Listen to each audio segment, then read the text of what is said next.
రతన్ టాటా గారు హిందూ కాదు, జోటనిస్టులు. 50,000 మంది ఉన్న ఈ జోటన్ మతాన్ని కాపాడవలసింది భారతీయులుగా మనందరి బాధ్యత. పూర్తిగా వీడియో చూడండి. మీకు చూపించబోతున్నాను సుప్రీం గాడు దేవుడు ఒకడే, అహోర మాస్తాని దేవుణ్ణి మీకు చూపించబోతున్నాను ప్రపంచ యాత్రికుడి కళ్ళతో. రతన్ టాటా గారు దానాలు ఎందుకు చేశారో తెలుసా? దాని వెనకాతలు ఎంత స్వార్థం ఉందో తెలుసా? రతన్ టాటా గారు స్వర్గానికి వెళ్ళారా నరకానికి వెళ్ళారో తెలుసా? రతన్ టాటా గారు స్వర్గానికి వెళ్ళారు. ఆధారాలు ఇదిగో ఇక్కడ ఇదే ఆధారం. Good morning from Shiraz. So ఈరోజు మనం ప్రపంచంలో ఉన్న అతి పురాతనమైన 4,000 సంవత్సరం క్రితం జొరాస్ట్రియన్ మతాన్ని మనం తెలుసుకోవడానికి పొద్దున్న 5 గంటలు లెగిసి 500 కిలోమీటర్లు ప్రయాణించి తెలుసుకోబోతున్నాం. వీడియో చాలా బాగుండబోతుంది. ఈ మతం యొక్క సిద్ధాంతాలు ఏంటి, ఈ మతం ఏ దేవుని కొలుస్తారు, ఎలా ఉండబోతుంది, హిందూ మతానికి ఎందుకు అంత దగ్గరగా ఉంది తెలుసుకోబోతున్నాం. ఈ మతాన్ని కాపాడాల్సిన బాధ్యత మనందరిది. ఎందుకంటే ప్రపంచంలో 50% మంది ఈ జొరాస్ట్రియన్లు ప్రపంచం నలుమూలలా ఉంటే ఒక్క 50% భారతదేశంలో ఉన్నారు. మీ అందరికీ చెప్పాను కాబట్టి నిన్న వీడియోలో మర్చిపోకుండా నన్ను వీడియో చూసి ఈ వీడియోని కంటిన్యూ చేయండి. అయితే మనం ప్రయాణిద్దాం. ఓకే, ఫస్ట్ అయితే ఒక గట్టిగా జొరాస్ట్రియన్ దేవునికి జొరాస్ట్రియన్ మతానికి ఒక లైక్ కొట్టండి. ఓకే,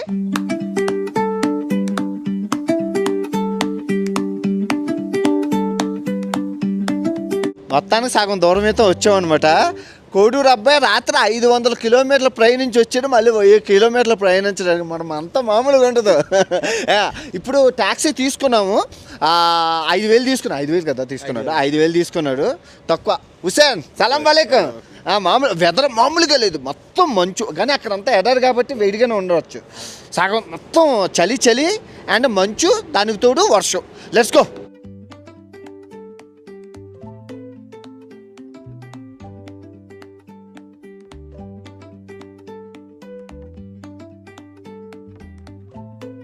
మొత్తానికైతే ఈ జొరాస్ట్రియన్ పవిత్రమైన స్థలం యాజ్ అనే సిటీకి వచ్చామండి.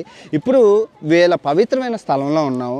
ప్రపంచం నలుమూలల నుంచి మతం సంబంధించిన జొరాస్ట్రియన్లు ఈ ప్లేస్కి వస్తారనమాట.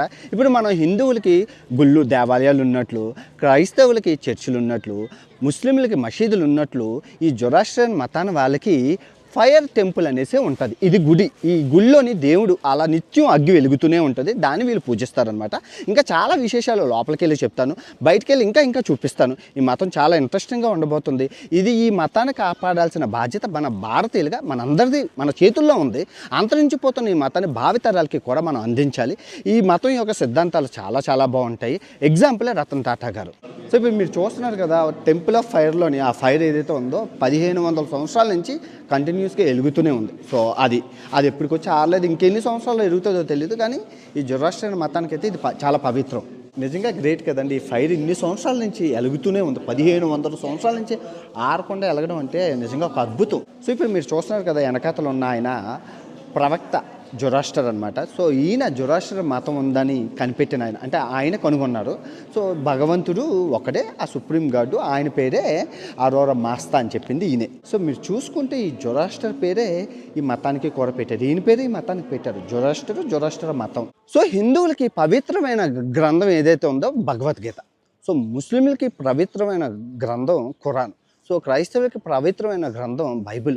సో మరి ఈ జొరాస్ట్రియన్లకి పవిత్రమైన గ్రంథం ఏది అంటే అవాస్తా అని ఉంటుంది. సో ఆ గ్రంథంలోని భగవద్గీత, అది మన సంస్కృతంలోని చాలా పదాలు సిమిలర్గా ఉంటాయి. చాలా పదాలు అయితే సిమిలర్గానే ఉంటాయి. సో చాలామంది చెప్పారు ఈ విషయం. సో హిందువుల దేవుళ్ళు చూసుకుంటే 3 కోటి దేవుళ్ళు ఉన్నారు. సో క్రైస్తవులకి దేవుడు చూసుకుంటే జీసస్ ఉన్నారు. సో ముస్లింలకి దేవుడు చూసుకుంటే అల్లా ఉన్నారు. మరి జొరాస్ట్రియన్ల దేవుడు ఎవరంటే అరోరా మాస్తా. మీరు చూస్తుంటారు కదండి, ఈయనండి. గద్ద ఇవి ఉంటాయన్నమాట. సో ఈయన సుప్రీం లీడరు, దేవుడు ఒక్కడే అని ఉంటారనమాట. మొత్తం ప్రపంచాన్ని అంతా శాసిస్తుంది వీళ్ళు అని వీళ్ళు నమ్ముతున్నారు. సో చెప్తున్నాను కదా, ఎవరి మతం వాళ్ళకి గొప్పదండి. సో అన్ని దేవుళ్ళు సబ్కా మాలిక్ ఏక్ హై అని ఎందుకంటారంటే ఈ విషయం. ఎందుకంటే 5,000 మతాలు, అందరూ దేవుళ్ళు కలిపితే కొన్ని కోట్ల దేవుళ్ళు అయితే ఈ ప్రపంచం మీద ఉన్నారు. ఏ దేవుడు గొప్ప అంటే ఏం చెప్తాం చెప్పండి? అహోరా మాస్తా. ఈ దేవుడు ఎవరి దేవుడు కాదు గొప్ప. ఈ దేవుడి ఫోటోలు కారు మీద, ఇంట్ల మీద ఎక్కడ పడితే అక్కడ మనం శివుడు, విష్ణువు, రాముడు ఎలా పెట్టుకుంటాం, ఇది అలా పెట్టుకుంటున్నారు. సో ఇప్పుడు మనం ఎక్కడికి వచ్చామంటే జొరాస్ట్రియన్లకి పవిత్రమైన స్థలం డక్మా దగ్గరికి వచ్చాం. సో ఇది చెప్పే ముందు హిందువులు దహనం చేస్తాము, ముస్లింలు క్రైస్తవులు ఖననం చేస్తాము. సో ఈ జొరాస్ట్రియన్లు చచ్చిపోయిన శవాలను తీసుకొచ్చి ఆ కొండల మీద వదిలేస్తారు. కొండల మీద వదిలేస్తే ఏమవుతాయంటే రాబందులు వచ్చి పిక్కు తింటాయి. సో దాన్నే మీకు దక్మా అనే సిస్టమ్ అని ఇప్పుడు నేను లోపలికి వెళ్ళి మీకు అంతా చూపిస్తాను. చాలా చాలా చాలా చాలా చాలా బాగుంటుంది. ఈ మతంలో ఉన్న గొప్పతనమే అది. సో మీరు కనబడుతుంది కదండి, ఇప్పుడు ఆ కొండ అయితే మనం ఎక్కాలి. అది ఆ మెట్లకి ఆ కొండ అది ఉంది, అక్కడ కనబడుతుంది ఆ కొండ. 2 కొండలు అయితే ఎక్కాలి. Let's go. సో మొత్తానికి అయితే మనం టవర్ ఆఫ్ సైలెన్స్కి వచ్చాము. సో ఇక్కడ జోర్దనీజులు పర్షియన్లు చనిపోయిన శవాలను తీసుకొచ్చి ఎక్కడ వేసేస్తారు. సో ఎక్కడ వేసేసాక ఏం జరుగుతుంది అంటే రాబందులు వచ్చి పీక్కుని తింటాయి. సో అది వాళ్ళ సిద్ధాంతం. ఎందుకు అంటే ఇప్పుడు చూడండి, మన భారతీయులు హిందువులు చూసుకుంటే చచ్చిపోయిన శవాల్ని కాలుస్తారు, దహనం అంటారు, దహన సంస్కారాలు చేస్తారు. ముస్లింలు సమాధి చేస్తారు, అంటే క్రైస్తవులు కూడా ఖననం చేస్తారు. కానీ పర్షియన్లు ఇలా రాబందులకి వేసేయడం కారణం ఏంటంటే మన మానవ శరీరం అనేది భగవంతుడు ఇచ్చిన వరం.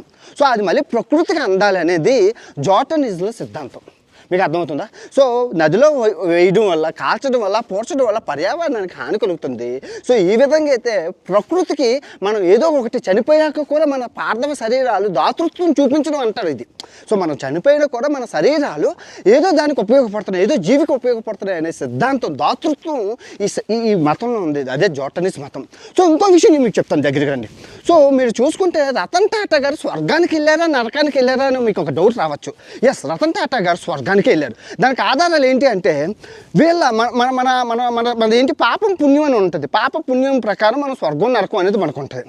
సో హెల్లో హెవెన్ అనేది అన్ని సిద్ధాంతాల్లోనే ఉంది. కానీ ఈ జోర్డనీస్ సిద్ధాంతంలోని ఈ అవస్థా గ్రంథంలో ఏమున్నదంటే నువ్వు పాపం చేసావు, పుణ్యం చేసావు, ఆ పాపాన్ని పుణ్యాన్ని దేవుడు కింగ్ ఆఫ్ అరోరా, ఇది అరోరా మాస్తా అనే ఆయన తూకం పట్టుకొని నీ పాపాన్ని పుణ్యాన్ని 2 తూకంలో వేస్తారు. ఏది ఎక్కువ ఉంటే, పాపం ఎక్కువ ఉంటే నువ్వు నరకానికి, పుణ్యం ఎక్కువ ఉంటే నువ్వు స్వర్గానికి వెళ్తావు. ఈ విధంగా చూసుకుంటే రతన్ టాటా గారు ఎందుకు ఇంత వాళ్ళ ఈ పార్సీలంతా ఇంత దానం చేయడానికి గల కానీ వాళ్ళ మతం నేర్పిన సిద్ధాంతం. ఆ మతం నేర్పించడం చూసారా, మతం ఎంత మనిషికి ఎంత అవసరం ఎప్పుడైనా అర్థమవుతుందా? మతం అనేది మనిషికి అవసరం. అందరికీ తెలుసు అన్ని మతాలు, ఈ 5000 మతాలు మనుషుల చేతనే సృష్టించబడ్డాయి, మానవుని చేతనే సృష్టించబడ్డాయి. సో ఈ మతాలన్నీ నేర్పుతున్నాం ఏంటంటే మనిషి మంచిగా బతకాలని. ఈ పార్సీ ఉన్న మతం ఇంపార్టెంట్ ఏంటంటే నువ్వు మంచిగా బతుకు, మంచిగా మాట్లాడు, మంచిగా ఉండు. ఈ 3 సిద్ధాంతాలు ఎప్పుడు పార్సీ వాళ్ళు ప్రపంచ జనానికి నేర్పిస్తారు. సో రతన్ టాటా గారు కూడా ఆయన చనిపోతూ మనకు చాలా నేర్పించారు. సో ఆయన పార్థవ దేహాన్ని కూడా వీళ్ళు పార్సీ కమ్యూనిటీ ద్వారా వాళ్ళైతే చేయడం జరిగింది. వాళ్ళ సంస్కృతి ద్వారా దహన సంస్కారాలు అయితే చేయడం జరిగింది. హీరో ఈ జొరాస్ట్రియన్ మతం మీద నీ అభిప్రాయం? చాలా గొప్ప మతం అన్న, చాలా గొప్ప మతం. ఇప్పుడు ఈ సిద్ధాంతాలను ఇంకా పార్సీ పీపుల్ పాటిస్తున్నారంటే రాబందులు ఎక్కడ ఉన్నాయండి? మీరు చెప్పండి, రాబందులు ఎక్కడ ఉన్నాయి? రాబందులు పోయి మన ఇండియాలో కూడా, మన భారతదేశంలో కూడా ఈ గుట్టలు ఉండేవి అనమాట. టవర్ ఆఫ్ సైలెన్స్లో కోల్కతాలోని ఉన్నది, అండ్ హైదరాబాద్లో కూడా విన్నాను. చాలా ప్రదేశాల్లో ఈ గుట్టలు ఉన్నాయి, సమాధులు, చచ్చిపోయిన శవాలను తీసుకొచ్చి వాళ్ళు రాబందులు. కాకపోతే ఇప్పుడు ఏమవుతుందంటే రాబందులు రావట్లేదు. సో ఆ శవం కుళ్ళిపోయి వ్యాధులు కారణం అవుతాయి. అంటే రాబందులు లేవు కదా, పర్యావరణం వల్ల రాబందులు అన్నీ పోయాయండి. అందుకే రాబందులు చాలా మతాల్లో దేవుళ్ళు. నేను అదైతే మచ్చుపిచ్చు వెళ్ళేటప్పుడు అక్కడ దేవుడికి, అక్కడ వాళ్ళకి దేవుడు రాబందు. అలా మీరు చూసుకుంటే రాబందులన్నీ అంతరించిపోయి. సో రాను ఇప్పుడు ఏమవుతుందంటే ఇప్పుడు ఈ ఫార్సీలో చనిపోయిన వాళ్ళని, జోర్డనీయుల్ని మన ఇండియాలో కాల్చేసి అస్థికల్ని తీసుకొచ్చి ఈ టవర్ ఆఫ్ సైలెన్స్లో అయితే పరేస్తున్నారు. సో మరి రాబందులు లేవని చెప్పి మరేం చేస్తాం, తప్పదు. మతం అనేది చూడండి మోడర్నైజ్ ఎలా అవుతుందో. సో ఫార్సీలు అంతరించిపోవడానికి ప్రధాన కారణాలు కొన్ని ఉన్నాయి. సో అవేంటంటే మొట్టమొదటి అరబుల దండయాత్ర. సో అరబుల దండయాత్రలో చాలామంది పారిపోయారు. సో రెండోది వలస వెళ్ళిపోవడంలో ఉన్న వాళ్ళు 1,00,000 మంది ఉన్నారు. ఆ 1,00,000 మందిలో 50,000 మంది ఇండియాలో ఉన్నారు. 50,000 మంది చూసుకుంటే ప్రపంచం అజర్బైజాను, ఉజ్బెకిస్తాను, తర్వాత ఇరాను, తర్వాత గ్రీసులోని. సో ఈ 50 తర్వాత ఇంకో ప్రధాన మతం అనగానే మూఢనమ్మకాలు ఉంటాయి. సో ఏ మతంలోనే అది కామనే. సో ఈ ఫార్సీ మతంలో, ఈ జోర్డనీస్ మతంలోని మూఢనమ్మకాలు రక్తం ఒకటి అవ్వడం వల్ల. సో ఈ ఫార్సీలో ఉన్న ఏంటంటే ఈ లెవెల్లోనే కమ్యూనిటీలోనే పెళ్లి చేసుకుంటారు. ఫార్సీ పెళ్లి చేసుకోవడం వల్ల ఆ సంతాన లోపం, తర్వాత అనారోగ్యాలు. ఇంకా చూసుకుంటే పుట్టేవాళ్ళు ఒకడుంటే సచ్చేవాళ్ళు 5 ఉన్నారు. 5:1 రేషియో ఉండడం వల్ల సో ఇంకా రోజు రోజుకి ఫర్సీలు అనేది అంతరించిపోతున్నారు. సో ప్రధాన కారణాలు అయితే ఫర్సీలు అంతరించిపోవడానికి జోటనిస్టులు అంతరించిపోవడానికి ఇవి ప్రధాన కారణాలు. మతాలు ఎన్ని రకాలు, అవి ఎప్పుడు పుట్టాయి, ఈ క్రైస్తవ మతం, ఈ ఇస్లాం మతం నాశనం చేసిన మతాలు ఏంటేంటి అవన్నీ చెప్తాను. మతం కోసం కొట్టుకు సచ్చే ఎదవలు ఉంటారు కదా, ఆ ఎదవలకి ఈ వీడియో చూపిస్తే కళ్ళు తెరుచుకుంటాయి. ఓకే, ఇది నేను చెప్తుంది సైన్స్ ప్రకారం చెప్తున్నాను. ఓకే, పూర్తిగా చూడండి, చాలా చాలా భలేగా ఉంటుంది.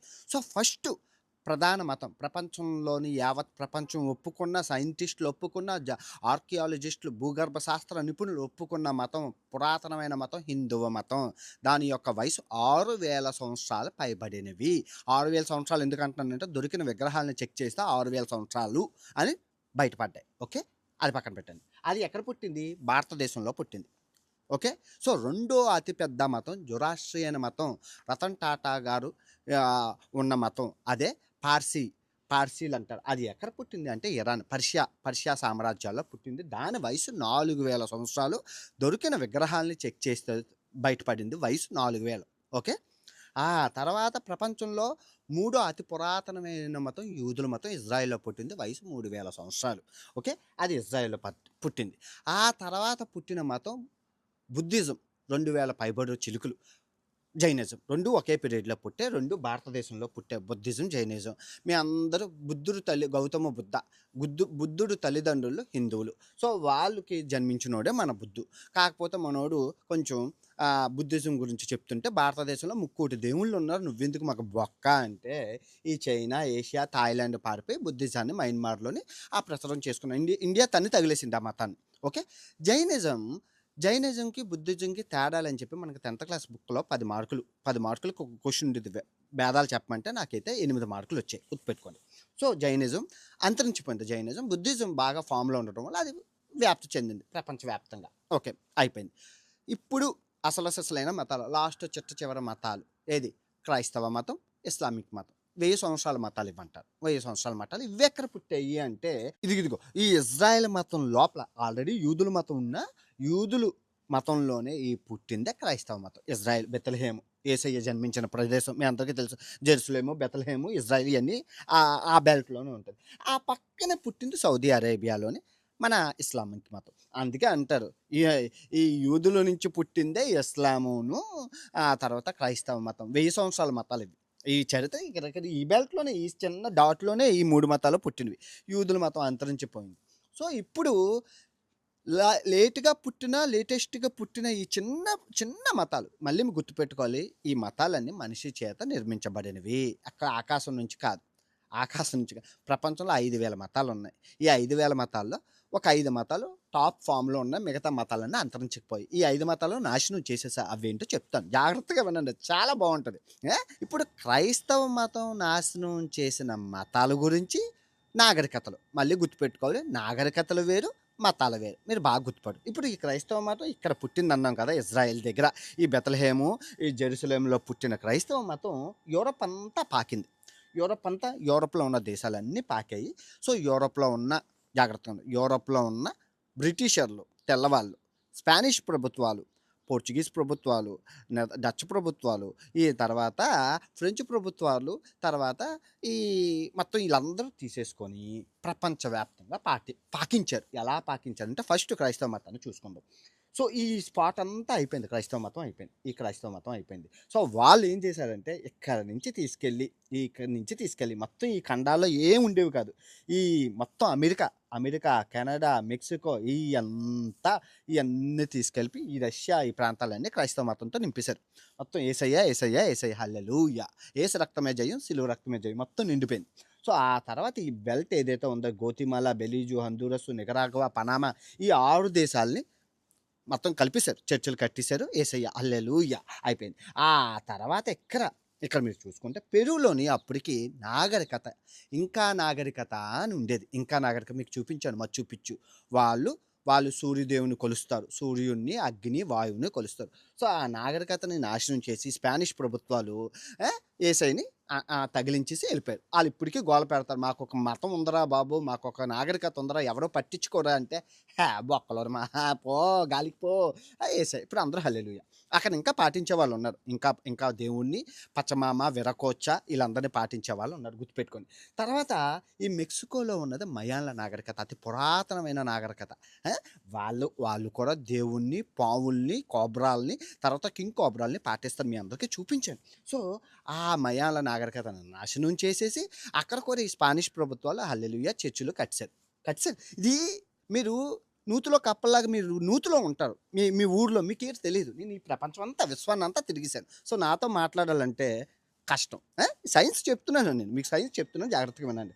సో ఇలాగ ఈ కొలంబియా మొత్తం ఇదంతా నింపేశారు. ఈ ఇన్ని ఇక్కడ ఉన్న అర్జెంటీనా, ఉరుగ్వే ఏసే విగ్రహం చూస్తున్నారు కదా, బ్రెజిల్, ఆ మొత్తం అంతా చిలీ వరకు మొత్తం అంతా ఇదంతా పాకేశారు సక్సెస్ఫుల్గా. ఇక్కడ ఉన్న ఇక్కడ దగ్గర ఒక 50 దేశాలు, ఈ కరేబియన్ దేశాలు, డొమినికన్ మొత్తం అంతా నింపేశారు. బ్రిటిష్ వాళ్ళు, స్పానిష్ వాళ్ళు ఈ సక్సెస్ఫుల్గా మతాన్ని అయితే మార్చుకున్నారు. క్రైస్తవ మతం ఎందుకు వీళ్ళు మతం మీద ప్రేమ కాదు. ఈ బ్రిటిష్ వాళ్ళు, వీళ్ళు మాకు ఒక గ్రిప్ ఉండాలి, మాకు యూనిటీ ఉండాలి అంటే ఒక మతం కావాలి. ఆ మతం కోసం అనే ఈ తాపత్రయం.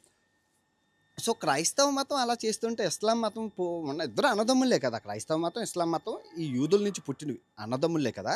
సో వీళ్ళిద్దరూ మరి క్రైస్తవ మతం అలా రెచ్చిపోతుంటే ఇస్లాం మతం ఊరుకుంటుందా? అదే సమయంలో వాళ్ళు పైకి వెళ్తే వీళ్ళు కిందకి వెళ్ళారు. సో వీళ్ళు ఇక్కడ చూసుకుంటే సౌదీలో పుట్టింది. ఈ పక్కనే ఉన్న ఈజిప్టు అతి పురాతనమైన ఈజిప్షియన్ నాగరికత. ఆ నాగరికతను సంకనాకించేసి మొత్తం ఈజిప్షియన్లందరినీ ముస్లింల కింద మార్చేసుకున్నారు, ఈ ఇస్లాంల కింద మార్చేసుకున్నారు. మీరు చూసుకుంటే ఈజిప్షియన్కి 100 దేవుళ్ళు ఉన్నారు. 100 దేవుళ్ళు ఎవరో మీకు చూపించాను. గాలి దేవుడు, నీరు దేవుడు, మొసలి దేవుడు, చేప దేవుడు, అదైతే అన్నీ వాళ్ళ దేవుళ్ళ కింద పరుస్తారు. Rich culture. మీరు ఈజిప్ట్ నా వీడియోలు చూపిస్తే పాతాళ లోకం, నాగాల లోకం, నాగబంధకాలు, అబ్బో అద్భుతం. ఆ చరిత్ర మొత్తం మాశానం అయిపోయింది. ఆ గుళ్ళు అన్ని గోపురాలు కట్టేసి మసీదులు కట్టారు. వీళ్ళు చర్చిలు కట్టారు, వీళ్ళు మసీదులు కట్టారు, అయిపోయింది. సో ఇప్పుడు ఈ మతం కిందకి ఈ జోర్డాను, ఈ మొత్తం ఇవన్నీ అయిపోయింది. లిబిరియా, అర్జీనియా, మొర్తానియా, ఈ ఈ ఎడారి ప్రాంతాలన్నీ అందుకే ఎడారి మతాలు అని ఎందుకంటారు అనుకున్నాం. ఎడారి ప్రాంతాల్లో పుట్టాయి కాబట్టి ఎడారి మతాలు అంటారు.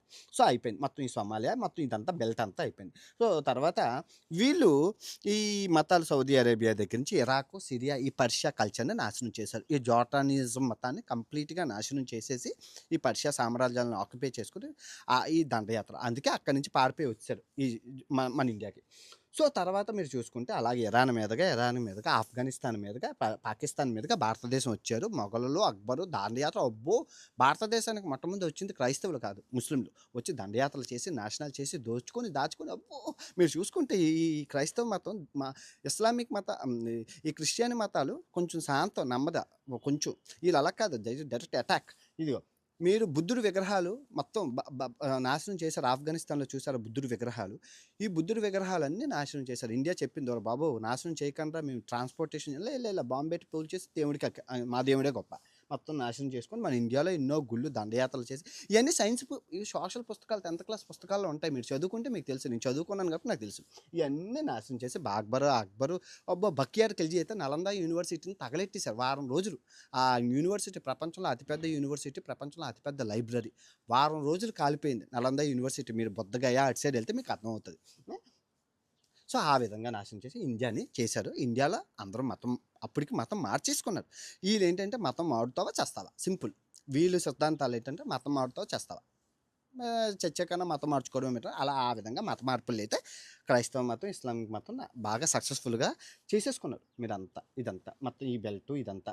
సో ఇక్కడ మీరు గుర్తుంచుకోవాలి, ఈ క్రైస్తవ మతం ఇది చేసుకున్నారు. బుద్ధిజం కూడా ఏం చేసిందంటే, ఇక్కడ చైనాలో ఒక మతం ఉండేది, జపాన్లో ఒక మతం ఉండేది, కొన్ని చిన్న మతాలు ఉండేవి. ఆ మతాన్ని కూడా వీళ్ళు ఈ బుద్ధిజం సర్వనాశనం చేసేసింది. ఈ బుద్ధిజంతో పోటీ పడలేక జైనిజం అంతరించిపోయింది, మీ అందరికీ తెలుసు. సో ఇప్పుడు చెప్పండి అయ్యా, మతం గురించి మీకు ఇప్పుడు అర్థమైందా? కానీ ఓ సోదరా జాగ్రత్తగా విను. ఏకైక మతం ప్రపంచంలో ఉన్నది భారతదేశ మతం. ఈ మతాన్ని నాశనం చేయడానికి క్రైస్తవులు వచ్చారు, 200 సంవత్సరాలు పరిపాలించారు, మతం మార్చలేకపోయారు, హిందువుడుగానే ఉన్నారు. ఆ తర్వాత ముస్లిం ప్రజలు వచ్చారు, చంపేస్తాము, నరికేస్తాము, కోసేస్తాము, నాకేస్తాం అన్నారు, కానీ మతం మారలేదు. ఆ తర్వాత ఫ్రెంచ్ ప్రభుత్వాలు వచ్చాయి, ఏమీ చేయలేకపోయాయి. తర్వాత పోర్చుగీస్ ప్రభుత్వాలు వచ్చాయి, మిరియాల కోసం వజ్రాలు ఇస్తామని చెప్పి మత మార్పిడి చేయడానికి ట్రై చేశారు. ఏమీ పీకలేకపోయారు. ఆ తర్వాత డచ్ వాళ్ళు వచ్చారు, పోర్చుగీస్ వాళ్ళు, ఇంకా ఇంకా చెప్పుకుంటూ పోతే బంగ్లాదేశీ మొత్తం దాయాదులు మహమ్మదీయులు అందరూ వచ్చి నాశనం చేసుకొని దాచుకొని వెళ్ళిపోయినా ఇంకా హైందవ మతం అలాగే ఉంది. ఇక్కడ నేనేమంటానంటే మతం అనేది మనిషి చేత సృష్టించబడింది. జాగ్రత్తగా వినండి. మతం అనేది మనకు అమ్మ లాంటిది. ఇప్పుడు మన అమ్మ ఏం పెట్టలేదని ఇంకో అమ్మ దగ్గరికి వెళ్ళిపోతామా? అంతే కదా. ఇది మనం సైన్స్ ఇదంతా ఇక్కడ ఉంది. ఇదంతా ఉంది, మీరు అర్థం చేసుకోవాలి. చూసుకుంటే మీకు ఇప్పుడు అర్థమైంది కదా, మతం గురించి క్లియర్గా అర్థమైంది కదా. నీట్గా ప్రపంచ యాత్రికులు ఒక వీడియో చేస్తాను, మీ అందరికీ బాగా అర్థమవుతుంది, ఇంకా బాగా అర్థమవుతుంది. మనిషికి మతం అవసరం, గుర్తుపెట్టుకోండి.